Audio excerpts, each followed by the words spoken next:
This is Wayman, Brunson, and Vernuccio, Inside the News.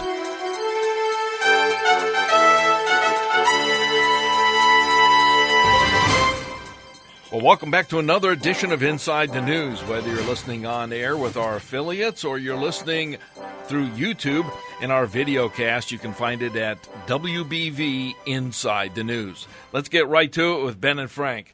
Okay, Frank, we've got a major, some people call it an insurrection, some people call it a coup, but the deep state is real right now, Frank, and you've actually been talking to some colleagues about this. I have, and in fact, if you look at some of the important stories that have just come out, whether it's Zero Hedge, talking about John Brennan, former CIA Director John Brennan, advising people in the government, including key officials, to willfully disobey the orders of the President of the United States if he ditches Attorney General Sessions. Now, look, whether you like Sessions or not, whether you think he should go or not, that's something different entirely. But the fact of the matter is, for a former CIA director to talk about willfully disobeying a duly elected President of the United States, that amounts almost to the moral equivalent of a coup. Yes, and almost a treasonous act by someone in the United States, which is going against the government. Not Frank, Ben, your comments on that. Well, if you had any doubts about whether Brennan was left-leaning or not, I think those doubts have been answered. Look, the deep state, the degree to which liberal progressive thought is entrenched in government is really quite unprecedented. I will give Obama credit. He did a good job at advancing political appointments and driving his ideology throughout government. Government has a natural bend in that direction anyway. You see it, and we'll talk about this later, but you see it in the appointments of the growing Bob Mueller prosecution team, and lots of complaints about the bias. Well, part of it is the fact that everyone who operates in Washington, D.C. is geared towards bigger government, towards more power, towards grabbing power and increasing and centralizing power in Washington, D.C. Washington, D.C. is becoming a very, very wealthy enclave, and it's based on people having power. And someone like Donald Trump, who wants to reverse that trend, who wants to disperse power, send power back to the states, back to local governments, back to the people, is a threat to the wealth and prestige and power base that they have amassed in Washington, and that entire cabal is fighting back, and it is absolutely an insurrection that is underway. It is aided and abetted by the left-wing press, who is cheering them on in every way, and you see it in the daily leaks, all intended to bring down this president. It is amazing that Brennan, a CIA director, would sit there and say, advise people to disobey the President of the United States or the successor to Jeff Sessions, if there is one. It's an amazing statement.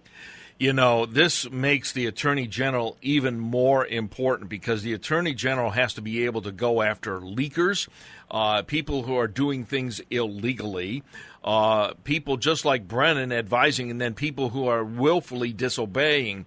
And then, Ben, I was listening as you were talking, and people have a willful right to do what they want to do. I understand that. That's our freedom that we enjoy here in America. However, for the government to then start controlling what you do, which is really what the left wants to do, kind of reminds you in a very real sense of what just has happened here with Baby Guard, that they were not allowed to take the baby from overseas and bring him to the United States for treatment, and they were denied that. And we're not talking Russia. We are talking Great Britain here, Frank, and that is deeply concerning.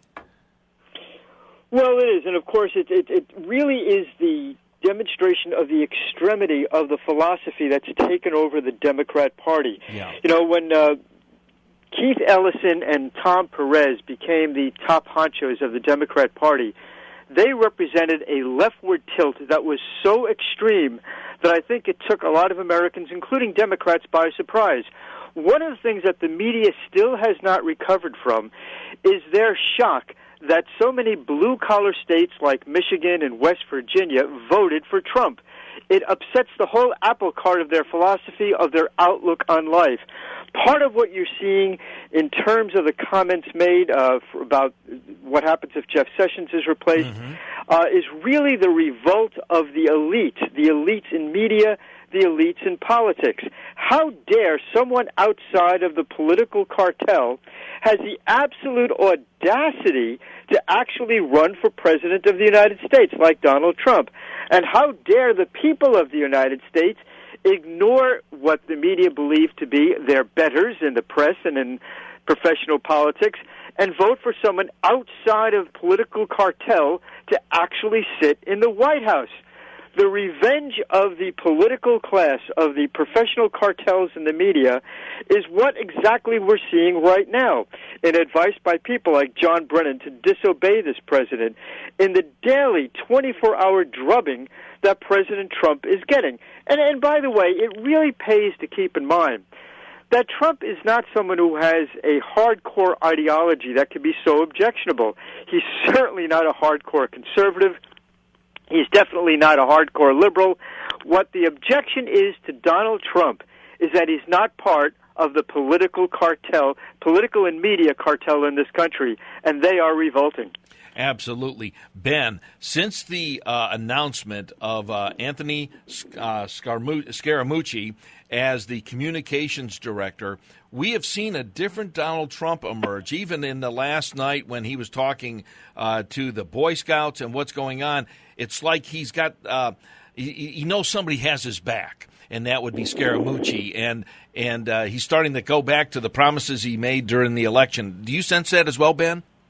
Well, I do. I have seen that. Scaramucci is a more capable spokesperson for the president. He has he can be more combative, and he can do it on a serious level, something which I thought Sean Spicer fell short of. And this feels like it has empowered the White House and the president to return back to some of the messaging of his campaign that brought him into the White House, and to focus on that and attempt to move past the Russian investigation. Of course, we know the president tends to obsess on some of these things, so he's not completely moving past it. But I think Scaramucci has been a shot of adrenaline to the White House that was needed. It has led to a better focus out of the White House, at least for this first week or so, and we'll see how it plays out going forward. Just going back to the deep state and what's going on, I have respect for anyone who disagrees with management or government, whether it's in the corporate world or the government or in government service. If you disagree with direction, if you come to the conclusion that you don't like the person who's your manager, you can state your opinion internally, but you cannot actively undermine that person. If you feel strongly enough, there is an action to take. You resign and you move on, and you move to a different corporation or you leave government service. But to stay in office and surreptitiously work to suborn the power, the due power of duly elected people who are above you, that is an insurrection, and it is a very dangerous state of affairs, and that is what is clearly going on in Washington right now. Okay, Frank, your thoughts on the mooch? I think certainly the president has found someone who fits his personality, and I also think that the Trump feeling of comfort is when he is on the attack. One of the things that seemed to help Trump during the campaign is the more the media attacked him, the better he became as a public speaker, the better he became as a public figure. I think having Scaramucci on board brings Trump back to the type of character he was during the campaign, when being combative was really what got him elected. And I think also the more we see the president lash out, I think the more that his core supporters feel loyalty to him. One of the mistakes, again, I think that the media and those opposing the president have made is believing that by criticizing him that he's going to retreat, curl into a little ball, and go into a corner. The more you attack Donald Trump, the more angry he becomes, the more vociferous a fighter he becomes, and I think that's what we're seeing right now. All right, Ben, your thoughts on Jared Kushner. He came out yesterday, and I thought his statement was straightforward. He came across very credible, and I kind of enjoyed just his openness when he made that statement. Well, I agree, and I think Kushner has done something that needed to be done. I think Donald Trump Jr. needs to do the same thing, frankly, which is to pretty much lay his cards out on the table, put everything out there, pro or con. If you believe that you are innocent, and I firmly believe that all of this Russia stuff is a bunch of smoke without any real fire, lay it all out there and assert your innocence. And recognize the fact that just as Hillary Clinton, while she was campaigning, bragged out almost daily, bragged about the number of heads of governments that she was talking to as she was going through her campaign in preparation for her coronation to become King of the United States, which everyone anticipated. Of course, when the Trump administration was doing the same thing. So it's completely normal for people to meet with Kislyak, for instance, and have a discussion about, hey, what would happen if Donald Trump happens to win? How would that change policy? Well, what if Hillary wins? How will that change policy? These are the things you talk about.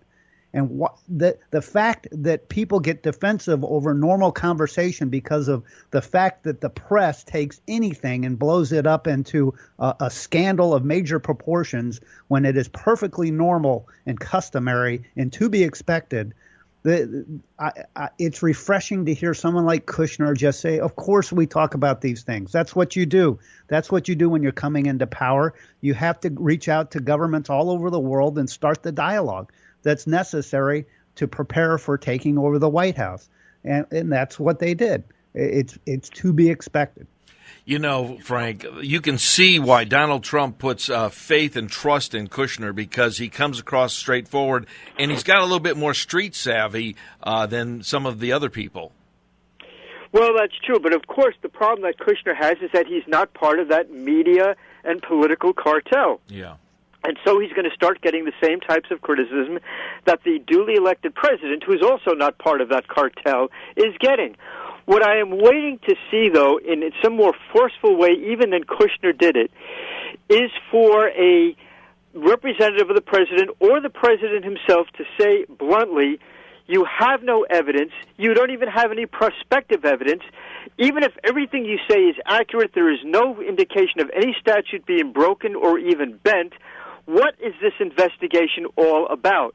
This, in fact, is not an investigation. It's an attempted intimidation, which is something totally different. It's a clear abuse of judicial power and governmental power on the part of those who are pushing this entire Russian collusion theme. And by the way, let's not forget that the real motive of this, in addition to destroying the presidency of Donald Trump, is distracting everyone from the, and I'm going to say the word, treason that Hillary Clinton committed while Secretary of State by her act of selling 20% of the fuel of atomic bombs to the Russians and making a personal profit out of it. While we're talking about Donald Trump and these ridiculous collusion charges, we're not talking about the fact that Hillary Clinton needs to, must be, and should be prosecuted for her treasonous acts as Secretary of State. Absolutely. And Ben, this is something that the president wants the Attorney General to go after, and probably wondering why he hasn't gone after that already, Ben. Well, look, President Trump is obviously frustrated over Attorney General Sessions. He is used to a business environment in the business world. You give your underlings mandates and guidance, and you hold them accountable. And if they're slow to act or you feel they can't get there, you make changes. And he is bringing that same attitude to government, where it doesn't necessarily translate directly. So he has clearly mentally decided to fire Jeff Sessions. Whether he can do it politically or not, given right now, I'm sure there are many people advising him not to do it. Newt Gingrich, among others, who is a very competent advisor, even though not an official advisor, has told the president he should not fire Jeff Sessions. And I'm sure there are people internally saying to go ahead and pull the trigger. But he's frustrated. He wants Jeff Sessions to open investigations into the Clintons. He wants it to be public. He wants Jeff Sessions to actively go against all of the leaking that has been going on within the administration, and I would fully agree with that. In fact, I'd agree with both of those positions. We'll see what happens. The president clearly has mentally made up his mind to make a change.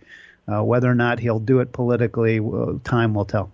All right. This is our first segment of Inside the News. We have so much more to get to. Frank Vernuccio, the editor-in-chief of the New York Analysis of Policy and Government. He's also the writer and the voice of the syndicated radio feature Minute Report for America. You can find Frank at usagovpolicy.com. Ben Brunson, you can find him at benbrunson.com and amazon.com. He's the author of The Falstaff Enigma and Esther Sling. We're going to take a break, and we'll be back with segment 2. You're listening to Wayman, Brunson, and Vernuccio, Inside the News.